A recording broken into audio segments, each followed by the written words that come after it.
Good evening. My name is Denise Lucy. I'm the Executive Director and Professor of Dominican's Institute for Leadership Studies. Welcome to our Leadership Lecture Series in partnership with Book Passage, which is the Bay Area's prized independent bookstore, founded by Elaine and Bill Petricelli over 45 years ago. Together, our teams have collaborated for 16 of those years, highlighting leadership across the disciplines featuring world-class change-leading authors. Dominican University of California is just a dozen miles north of the Golden Gate Bridge, and we are celebrating 130 years of educating generations who positively lead change in organizations and society. I am so proud to report that Dominican was just named this year's most transformative four-year university in the nation by the American Council on Education, recognizing our deep commitment to student opportunity and success. The U.S. News and World Report named Dominican as tied at #1 in California and #2 in the West for ethnic diversity. And 25% of our students are first generation to attend college. Our diverse university community makes us thrive. This year's Leadership Lecture Series is featuring renowned authors with the theme of leading social change. Thank you, Book Passage, for our long-standing partnership to engage our campus and our communities. Our lead sponsor is Fairview Capital Investment Management, a boutique wealth management and investment advisory firm headquartered nearby in Green Bay. Fairview proudly serves the nonprofits of Marin County through their team's extensive volunteer engagement and community involvement. Our diamond sponsor is Christine Christensen, who received her MBA from Dominican University of California. She is ranked among the top 1% of real estate agents in Marin County and is with Vanguard Properties, a locally owned real estate agency. Christine feels strongly about giving back to the community that has made her success possible. Today's gold sponsor is Bank of Marin. For 30 years, Bank of Marin has been a leading business and community bank in the San Francisco Bay Area. With 25 offices located across 7 Bay Area counties, Bank of Marin offers commercial and personal banking, as well as wealth management and trust services. It's also renowned for providing legendary support to its customers and investing in its local communities. On behalf of the university, please join me in expressing gratitude for our sponsors' generous support. To introduce tonight's speakers is Jake Miller of Fairview Capital Management.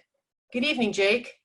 Welcome. I am Jake Miller of Fairview Capital, and I am pleased to introduce our guests for this evening. Reverend Al Sharpton, host of MSNBC's Political Nation and a New York Times bestseller, will be discussing his new book, Rise Up, Confronting a Country at the Crossroads, which is a call to action for our nation.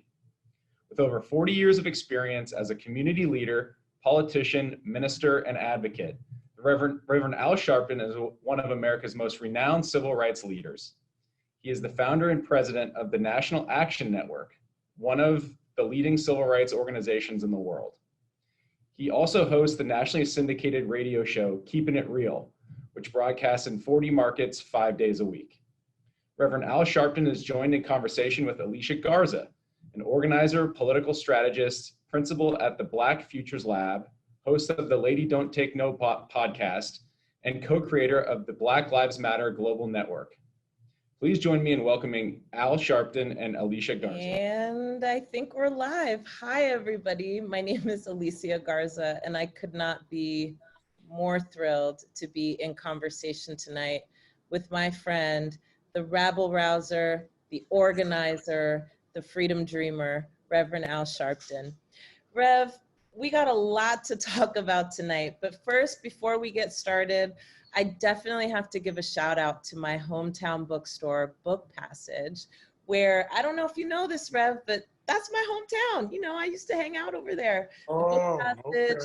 Town Center, the Village. I went to high school right down the street. So really, really excited to be here. And soon, we'll all be in person.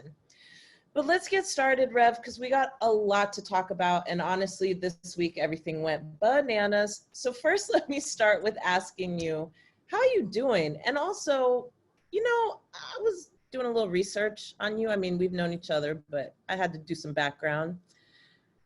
How are you 66? You look 25.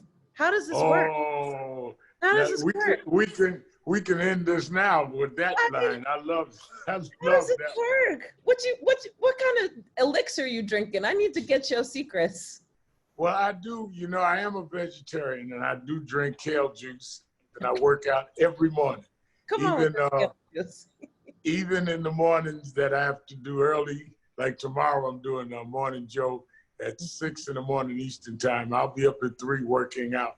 Okay. I believe you have to take care of yourself. When I was younger, I was obese. I was once 305 pounds. I'm now about 135, 140, and I'm going to stay right here. You know what I'm saying? You know what I'm saying? Wow. Okay. Well, I'm over here definitely taking notes. So let's start here, Rev. I mean, this week was a doozy for this country. We literally, almost saw, I think, an homage to white supremacist groups. And, your book is really trying to couch us in this moment and how we can show up and show out and move us and each other forward. But I want to hear from you. You wrote this book before this election cycle. So give me the impetus behind the book. What encouraged you and what drove you to want to write this as you're running everything? How did you have time to write this book and what made you want to write it? When I saw the kind of abuse they were doing to people having the right to vote, they had started all of these impediments from having voter ID. Like in the state of Texas, you can get the right to vote with using your gun identification if you were a gun owner. But if you were a student, you couldn't use your student ID. And all kind of various things like that. And then I had access with National Action Network to the Obama administration, where we had the Justice Department fighting some of that. We were dealing with some of the racial violence and some of the police violence that you and your 2 colleagues really captured the imagination of the world with that slogan, Black Lives Matter. And all of that turned upside down when Donald Trump was elected president. I've known Donald Trump for 35 years. I first marched on him because he had a discrimination suit with the Justice Department around he and his father's buildings. And then after that, he tried to act like he wanted to be all right with everyone. And he started owning casinos, or at least said he did, in Atlantic City. They had a black man, a black city council. So he wanted to befriend some of us that had been critical of him. And he convinced Don King to come in and start promoting fights at the convention center where he held the exclusive contract. So I found myself sitting at ringside and he'd talk and try to humor you. I was a little reluctant, but I was always cordial. And then after a few years, fights back and forward, talking, there were 5 boys arrested and coerced into confessions of raping a white woman in Central Park. Donald Trump, who had never been involved in any social activities in New York, took out full-page ads calling for their execution. So we were enraged. I went and marched on his properties, and he called Don King. How could he do that? I thought we were all right. And Don King rightfully said, that doesn't mean anything to Rev. He feels these guys are innocent. Now, at the time, and you're too young, I'm sure you know about the case, but you're too young to remember it. It was vitriol in New York. They outright were doing cartoons. They did everything demonizing us for standing up for what they claimed were these rapists that had raped this white woman. Now, I thought what happened to the woman was absolutely despicable, unjustified, unexplainable, and whoever did it should pay the ultimate price. But I did not believe these 5 young boys did it.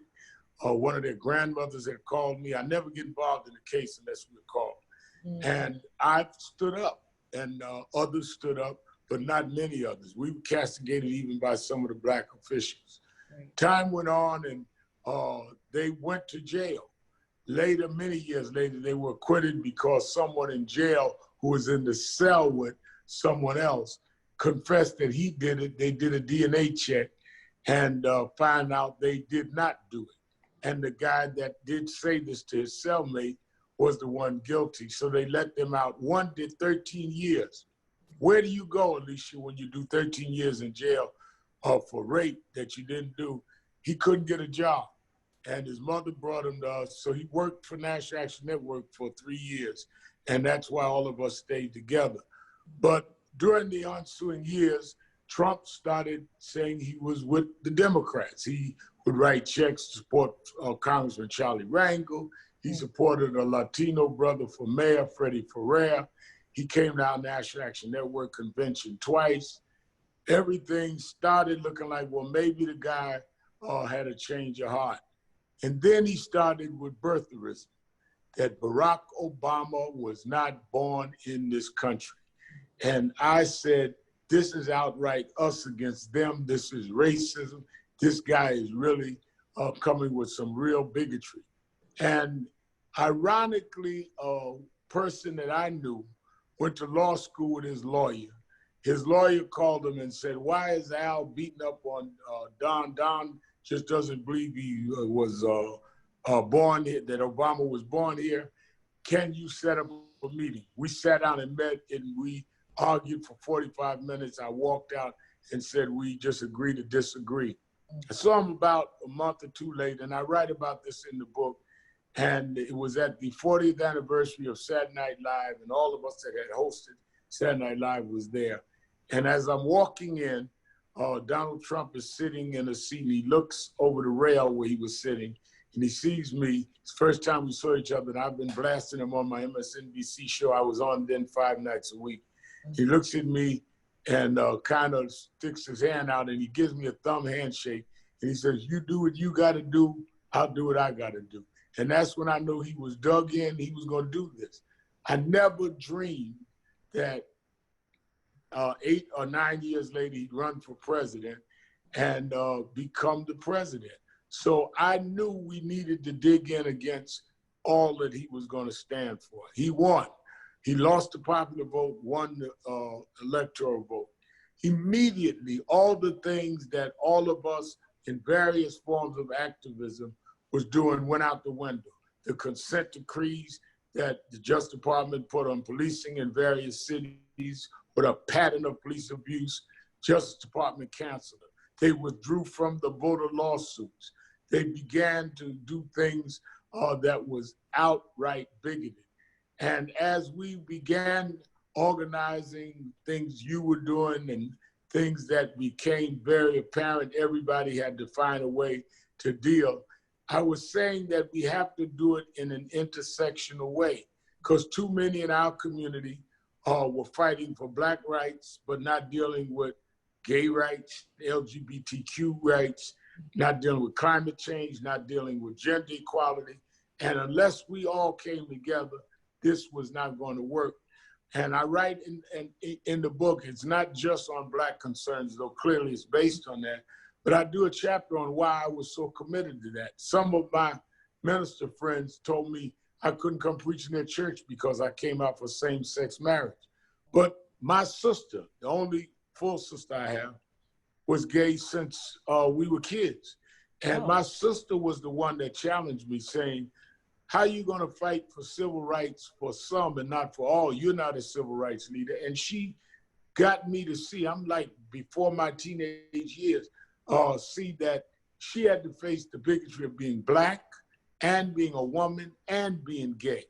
And unless I was willing to fight for all of it, I was not right. I was morally inconsistent to fight for any of it. I talked about climate change in the book. All of these things that I said we've got to try and intersect.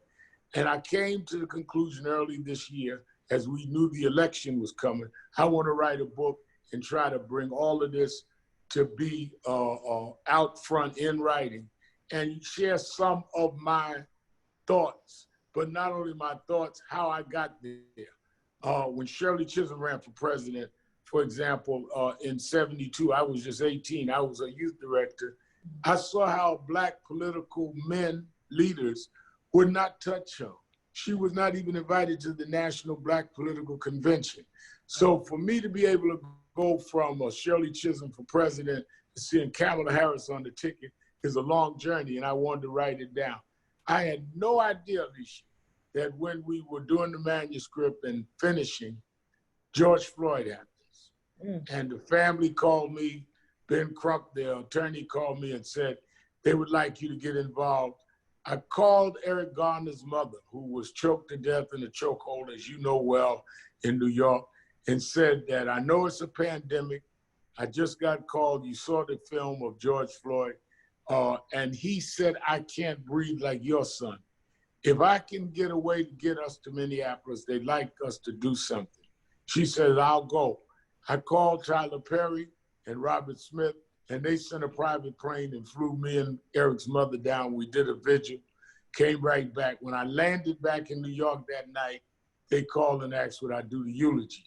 I said yes, and I called the publisher, you got to hold the book, I want to do George Floyd. Then we got involved in Ahmaud Arbery and Breonna Taylor.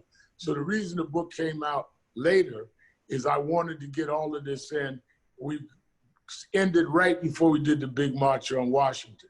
But the idea of the book was to say that with all of the activism since Dr. King's days till the things that we've done around Trayvon and all, we were moving in incremental steps toward trying to make this country go up the right road. Now Trump has brought it another road. We need to confront which road this country is going to take. He has normalized immorality. He's normalized bigotry. And I wanted to say it's time for us to rise up, whether we're Black, whether we're Latino, whether we're gay, whether we're straight, or no matter what we are, we must fight and rise up together because they're going down a road where all of us will be wiped out and we will be back in 1930s America. Oh, okay. Well, that was a word. I needed that word right there. I have a million questions to ask you, Rev, but I want to start here. You know, you have been organizing, marching, protesting, and supporting our communities for quite a long time, since you were a teenager. And so you've seen movements grow and change, ebb and flow. And I remember early on in Black Lives Matter, there was a lot of attempts to pit our movement against the movement that you started in. And you must know, Rev, that we hear all the time, why can't you be more like King? And we're like, yo, it's 2020. People change, conditions change, times change, and therefore movements change. I'm wondering if you can talk a little bit about, just help the people understand, you know, what are the similarities and differences between these movements? I happen to see them as tributaries of the same thing. I don't see them as separate. I see them as deeply related, but I'd be curious to hear your perspective. And then alongside that, Rev, if you could talk a little bit about how do we bring generations together? Because certainly there are things that we have to keep learning about each other, right? As time changes, norms change, cultures change, and also ways of doing activism change. So how do we stay connected across generations so we can build that powerful movement that you talk about in the book? Well, I'm glad you asked that, and I appreciate you asking it.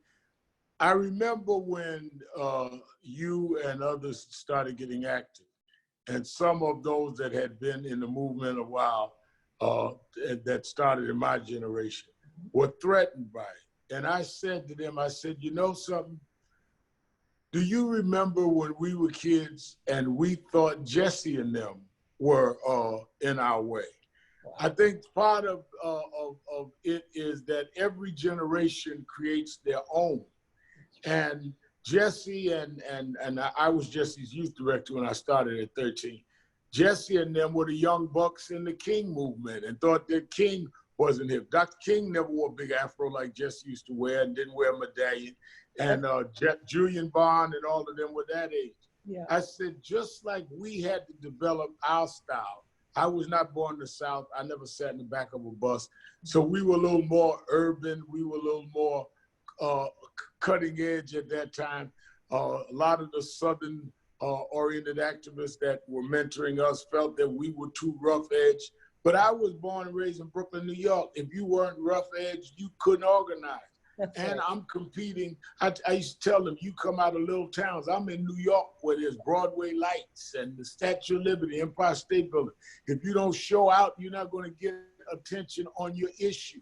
That's right. What these young people are doing, we may not understand, but they are the generation that has to keep the work going. And if the goals are trying to fight for justice for Trayvon, trying to fight against police abuse, trying to fight against homophobia and xenophobia, does it matter what the style was?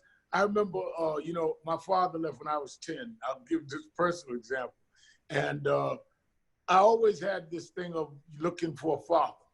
I guess that's a thing a lot of us go through. Some people handle it differently than others. And a guy joined my youth group named Teddy Brown. His father ended up being the godfather of Soul James Brown.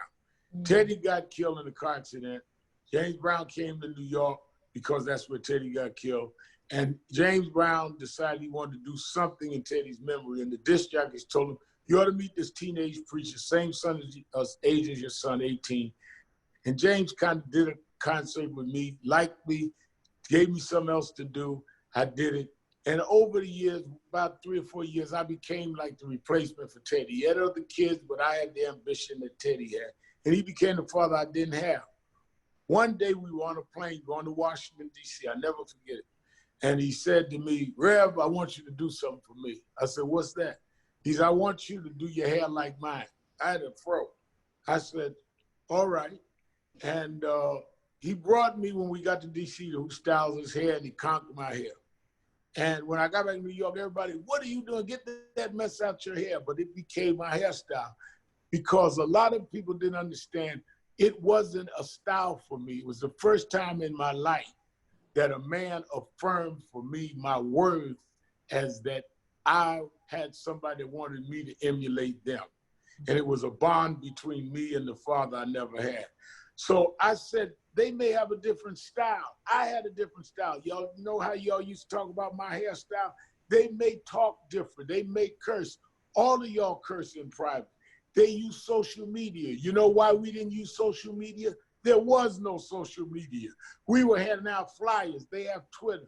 Let us find ways we can find common ground. At the end of the day, they will see who's sincere because we will find the ways to work together, and we'll see who's sincere because they'll find ways they can work with us. And that happened. I think we needed the tension. Martin Luther King used to call it creative tension. We needed the tension to bring the best out of all of us. And I think that is what's happened. Some of the people on both generation sides ended up going along, dropping off because some were just about a headline, some were about self-aggrandizement. But those that stand for the long run find a way to come together, even if you're back into each other. And you do it without losing your identity. They don't have to join National Action Network. I don't have to join their group. But where we can coalesce or coexist, we do that. If we don't, we stay out of each other's ways so we don't interfere, because the end goal is more important than any of our egos. We'll all have our FaceTime. We'll all have our whatever, but the goal has to be bigger than that. That's right. That's amazing. Thank you for that, Rev. So I want to ask you a question. You mentioned earlier that, all of us have to come together in order to achieve a common goal. And the common goal right now, quite frankly, is to save democracy. So I'm curious, Rev, talk about, I know in the book you make a case for not only what we have in common, but why it's in our interests to be united together. So I'm wondering if you can talk a little bit more about that. And for context, Rev, I want to start off by saying, maybe it's the power of social media, maybe it's the fact that we're all glued to screens, but I'm starting to feel sometimes that that army is very, very loud. And I get the sense that sometimes people feel like they're bigger than us. There's more of them than us. And then I remember, no, we are the majority here. And the issue here is that if we don't fuse together, we can't amplify how big we are, how we represent the majoritarian values of this country. So if you could talk a little bit, Rev, about how you describe that in your book, and also just from your experience, what is the benefit of us coming together across our differences in order to be bigger than the sum of our parts, if that makes sense? I think you put it brilliantly. One, we are the majority. But as long as they keep us divided, we become minorities in our silos rather than coming together and being the ones that save democracy and respect each other's need to all of us be free to be who we are and what we are. And that's why I wanted to break down in the book different areas of concern. Look what happened this week. President Trump, in a debate, refuses to denounce white supremacists, refuses to denounce the Proud Boys. Even some Republicans were uncomfortable with that. He dug in and goes to Minnesota and attacks Congresswoman Omar in a xenophobic attack, which shows that they are against all of us. If they can stack this Supreme Court, they will not only take out affirmative action, which is on the calendar, and deal with the Affordable Care Act, which is on this session's calendar. They will take out same-sex marriage. So it's going to take all of us to protect the rest of us, to protect ourselves. If we are all on the same block, we may live in different houses. There may be a climate change house on the corner, an African-American interest here, and LGBTQ here, whatever, but we're all on the same block. And if there is a fire, all of our houses are going to burn down because we are all on the same block. But if we all get together, we can stop that from happening. And I think that we are more disconnected than we disagree. And I think we've got to have that connection. And that's the main theme of the book, and take this country down the right road. I remember Bayard Rustin, I write about in the book, who was gay. He was the main strategist of the March on Washington in '63. He was who went to Montgomery in the 50s, around the time I was born, and helped Dr. King organize the Montgomery boycott. But he was shunned by the other civil rights leaders, the ministers, because he was gay, and they would never let him go out front. President Kennedy told Martin Luther King to get rid of him. He's gay and he's got something to do with the communists. When I started my youth group, I was 16. I went to see Bayard Rustin because I knew him because I'd been for 3 years youth director of Breadbasket. He gave me the money to start my movement, my youth group. And I always said if I ever got in a place because of my sister, I was going to deal with that. People are not gay or black. They're black and gay at the same time. People are not women and gay. They're women and gay and black at the same time. How do you break yourself down and decide what part of you are going to be free? And then the other thing that's bogus, and I talk about this in the book, is this comparison. Well, they didn't suffer like we did. They didn't go through we did. We hurt more. If we're all in the hospital and all in one ward, we all want good health care. We don't lay up there and compare each other's pain. We try to make sure all of us gets healed together. That's right. So, Rev, can we keep it real for a minute? Please. So 2016, everybody thought that we were going to get the first woman in the Oval Office as president. But when we did the autopsy of the vote, what we saw was actually pretty disturbing, right? We saw that Black communities split a little bit, right? You know, in more numbers, really, than we've seen in past years, certainly since probably about 1965. We saw white women, right? Who I would say race actually trumped gender in this case, right? We saw an increase of white women who voted for Donald Trump. And here we are again in 2020, and we have a chance to do it different. You talk a lot about what gets in the way. And I want to say, as somebody who is born and raised in one of the most progressive places in the country, if not the world, it's no secret, right, that we too deal with these kinds of issues. We can have people that have Black Lives Matter signs in their windows, right? But when it comes to politics, something shifts. So I'm hoping you can talk to this audience about what is needed from us as people who might consider ourselves liberal. How do we make sense of this time when there's protests happening all over the world? We've got a president who is preaching the gospel of law and order, right? He is drumming up all of this fear and anxiety in people about, you know, protesters are going to come to your house and take things from you. And at the same time, he is an avowed racist. I mean, he got up on television on Tuesday and told the Proud Boys to stand back and stand by. If that wasn't the clearest thing, I don't know what to do. I think people assume that from 2016, the people who voted for him were uneducated, right? They maybe were uncultured. But I think what we found in the autopsy of who voted for whom was that actually there were a lot of people who were quite smart, quite moneyed, right? Who ended up on the wrong side of history.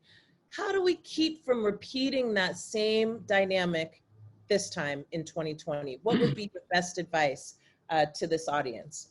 You broke it down right. That's your work at the lab. You have the data. You know exactly where to go with the facts, and those are facts. I think that we cannot, first of all, assume that everyone that says the right thing does the right thing, and that everyone that calls themselves progressive are really not going to go where it counts and be progressive. That's why I talk about what I call latte liberals that can sit back and sip lattes and talk liberal, but when the rubber meets the road, they're not there.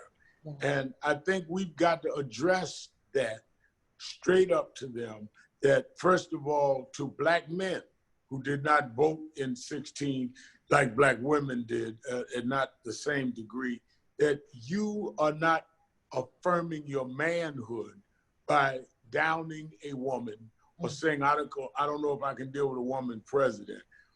We've got to talk to white liberals and say that you can't be a liberal if you're not for liberation of people. I think we've got to hold people accountable to say what you mean and mean what you say. And your work is in my opinion, your work is of value by the deeds you do. And I don't think we hold people accountable enough. I think we go for the applause rather than the commitment. And I think that things are too serious. They're getting ready to put Judge Barrett on the Supreme Court and have a 6-3 vote that could undermine all of us. This is no time for your insecurities, no time for you to say, well, my real feelings is this, that, or the other. You got to say, I am defined by what they can say I did at this point in history. 100 years from now, when people are saying we're on the brink of an autocracy, what did you do, Grandma? What did you do, Grandpa? You should be able to say, I stood up, I rose up, I voted right, I organized in my house. Everybody can't be Alicia Garza, but everybody has family, everybody has friends, and everybody can say to them, this is a defining moment, not just for the country, but for me. So I can look in the mirror and say, I did the right thing at the right time. That's absolutely right. So Rev, here's another question that I have for you. You know, it's not just about voting in the election. And you and I both know that. You have been somebody who I look to for inspiration as to what it means to keep people engaged and involved in between election cycles, because we all know that election cycles are just the place where we get to show how much work we've done in between. So, you're right. That's right. So I'm hoping you can talk a little bit about the work that you all are up to right now with the National Action Network, but also let's project to November 10th, because I know election day is on the 3rd, but I think it's going to be a mess and we're not going to know who wins for a little while. So let's project to November 10th. What do people need to do? Do they need to just say, okay, well, that was that, and now I'm not going to get engaged again for another 4 years? Or what is the work that we need to be doing in between cycles so that this never, ever happens to us again?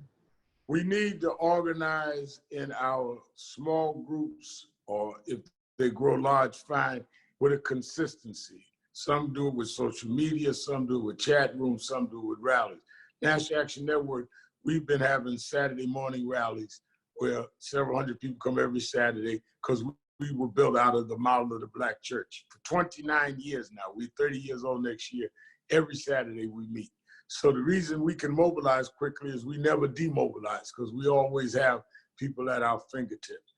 The youth department in the network that was started by my daughter, Ashley, called Huddle, and with Talik McMillan's 23, they have their own way of social media. You've got to keep people organized. And don't get upset if it's not the big amount. You're always going to have a core group. You know, most people, you know, we lionize Dr. King. Dr. King only had a small core group of ministers.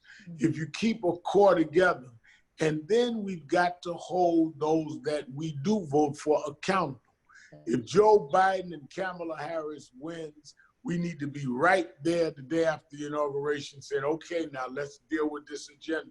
Let's talk about who's going to be in this administration.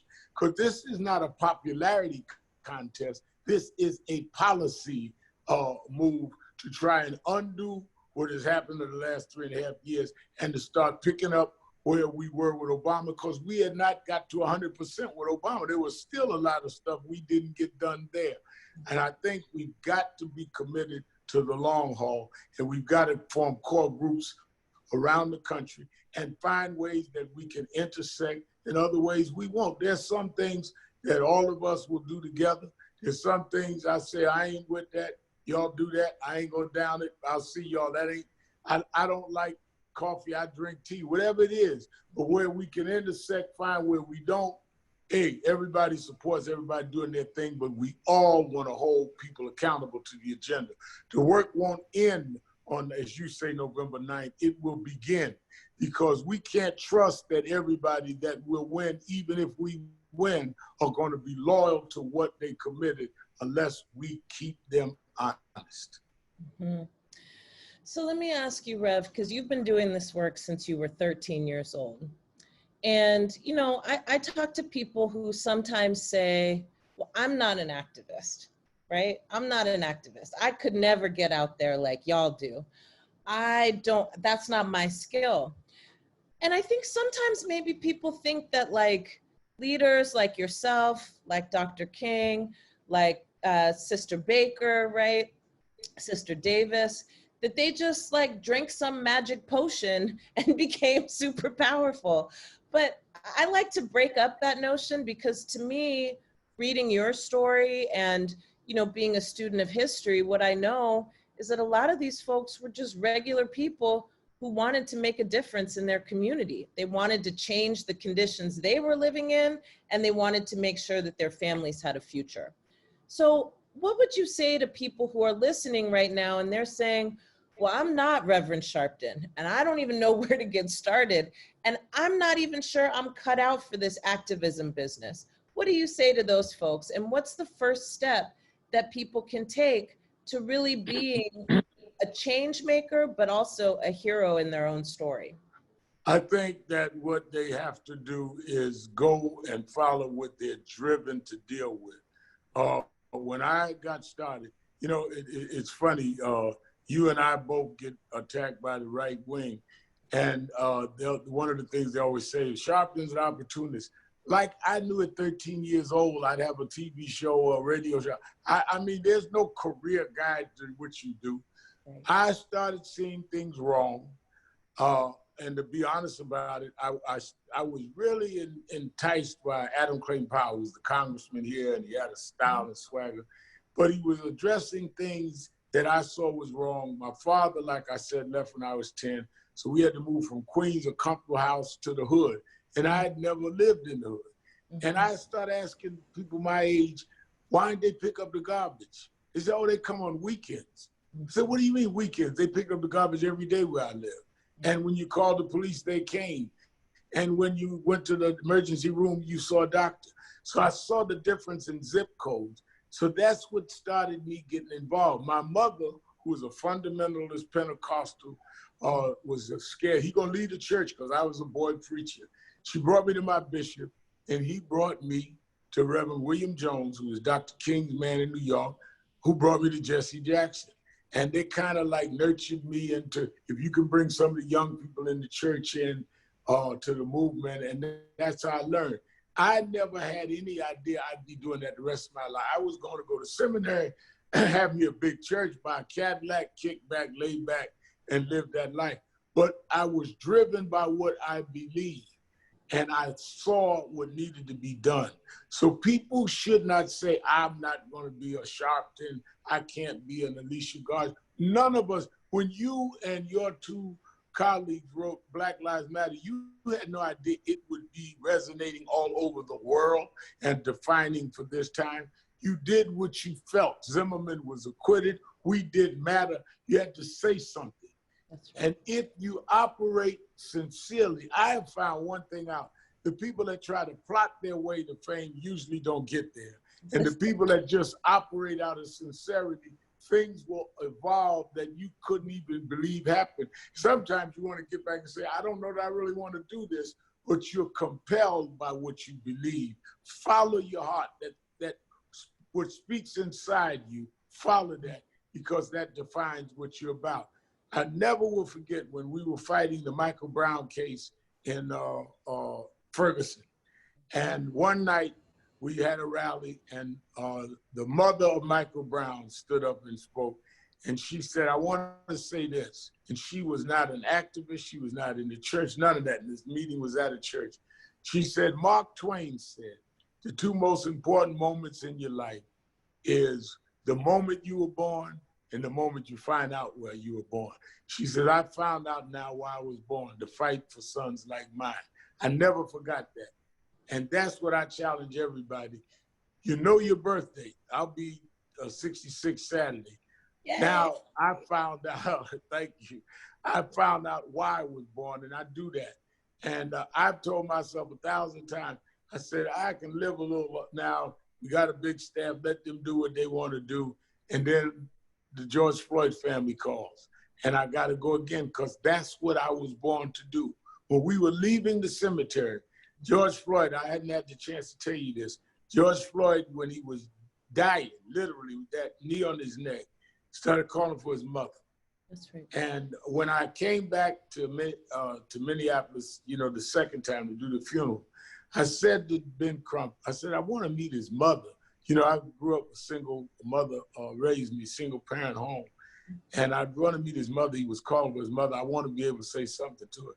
And he looked at me and said, Rev, his mother's dead. I said, what do you mean he's dead? I said, well, why was he calling her? And it hit me, that probably was like me, his only sense of when all of us failed, he reached for his mother. Mm-hmm. So when we took him to the second funeral in North Carolina where relatives were, and then finally Houston, I did that eulogy and I committed the body. We buried him next to his mother.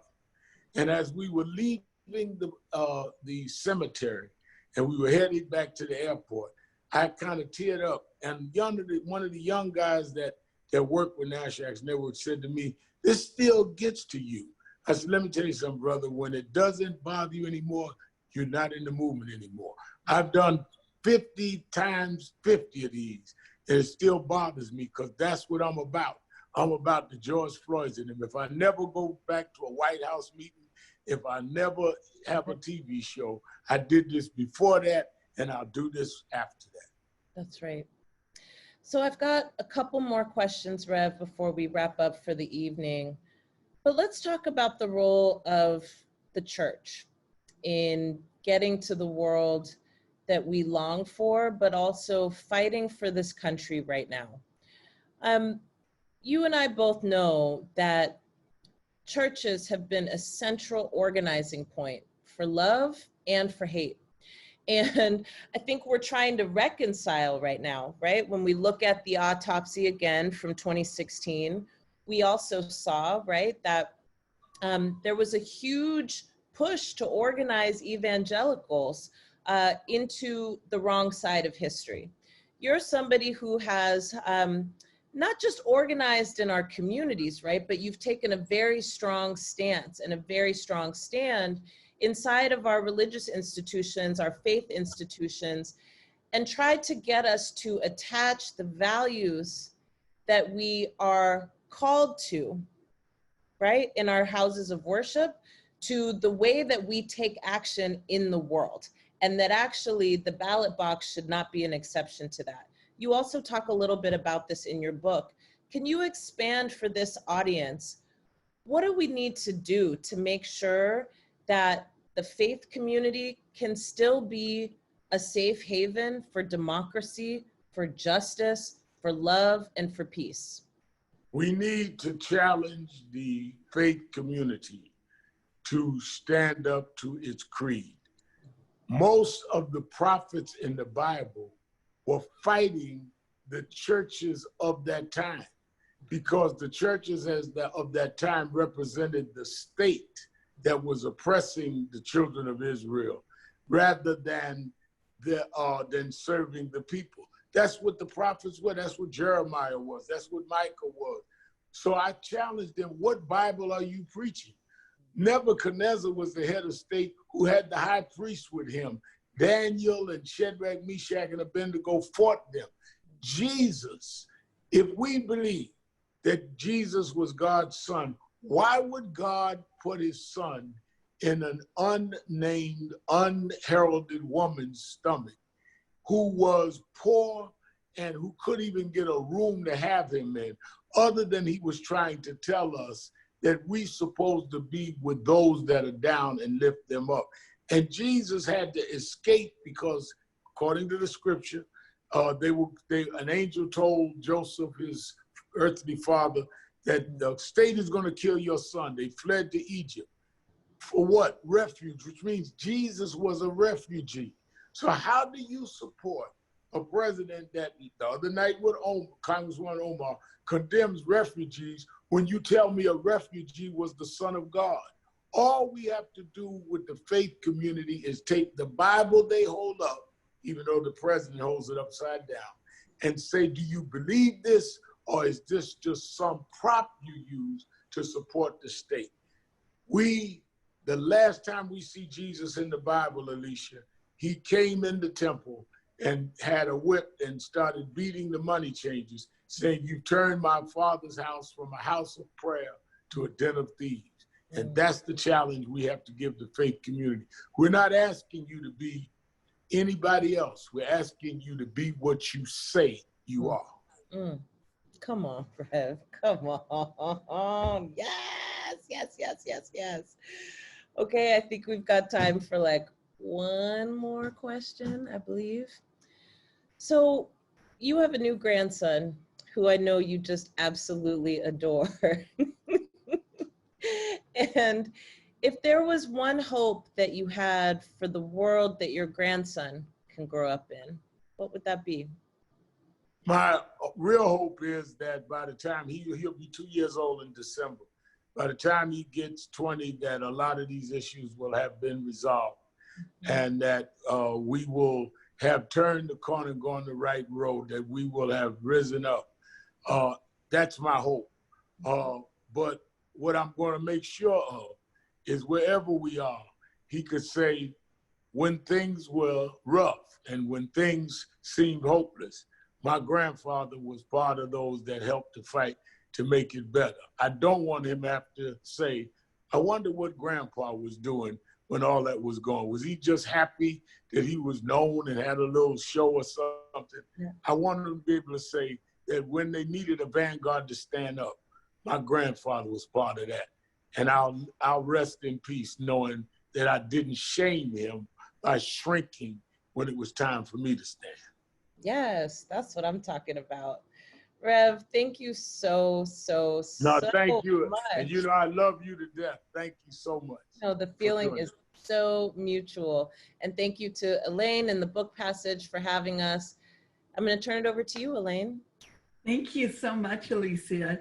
And this was such a wonderful, wonderful time with the two of you together. And I personally am so inspired. Tuesday night, I was so upset that I really wasn't going to be very effective. And Reverend Sharpton's book, Rise Up, Confronting a Country at the Crossroads, is really a primer for what we need to be doing now.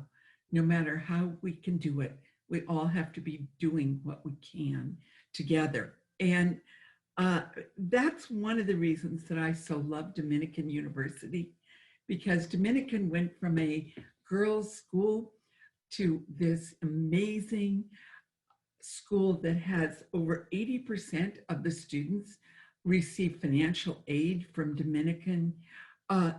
The 2/3 of the students identify as ethnically diverse. I wish that we were in person because you could meet the students who are truly amazing. It wasn't that long ago that we had Van Jones, who I know has written a rave review of Reverend Al Sharpton's book, but he was at the university and we were backstage with some of the students, and he looked around and he said, "How many of you are the first in your family to go to college?" And several of the kids said, "What do you mean college? How about high school? How about sixth grade?" This university changes lives, and when, with the help of our community and people who've donated, when their students get out of Dominican, they are not saddled with a lifetime of debt. And I am just so proud that we were able to host Alicia and Reverend Sharpton for Dominican. It is a real pleasure, and I hope all of you who are watching will get involved. Thank you so much. Thank you. We'll see you both soon, I hope. Thank you. Absolutely.